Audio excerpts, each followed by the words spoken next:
ഓം ശ്രീ ഗുരുഭ്യോ നമ. പണ്ടൊരിക്കൽ ആശ്രമത്തിൽ പാവപ്പെട്ട ഒരു ദമ്പതികൾ വന്നു. വലിയ ഒരു ചാക്ക് അരി താങ്ങിപ്പിടിച്ചാണ് അവർ വന്നത്. ബ്രഹ്മചാരികൾ അരിച്ചാക്ക് ചുമക്കാൻ അവരെ സഹായിച്ചു. അവർ ആ ചാക്ക് അരി അമ്മയ്ക്ക് സമർപ്പിക്കുകയും ചെയ്തു. അമ്മ നിറഞ്ഞ വാത്സല്യത്തോടെ അവരെ സ്വീകരിച്ചു. എന്തിനാ മക്കളെ ഈ അരി എന്ന ചോദ്യത്തിന് അവർ പറഞ്ഞു, അമ്മേ, ഞങ്ങൾക്ക് ലോട്ടറി കച്ചവടമാണ്.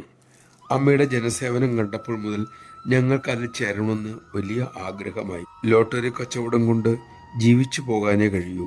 അതുകൊണ്ട് ഞങ്ങൾ കഴിഞ്ഞ 3 മാസമായി ഒരു നേരത്തെ ആഹാരം ഒഴിവാക്കി അമ്മേ. അമ്മയെ കാണാൻ വരാനുള്ള കൊതിയും അടക്കി. അങ്ങനെ സ്വരൂപിച്ച പണം കൊണ്ടാണ് അമ്മേ ഈ ചാക്കരി വാങ്ങിയത്. അമ്മ ഇത് സ്വീകരിക്കുമോ? സേവയ്ക്കായി ഉപയോഗിക്കുമോ?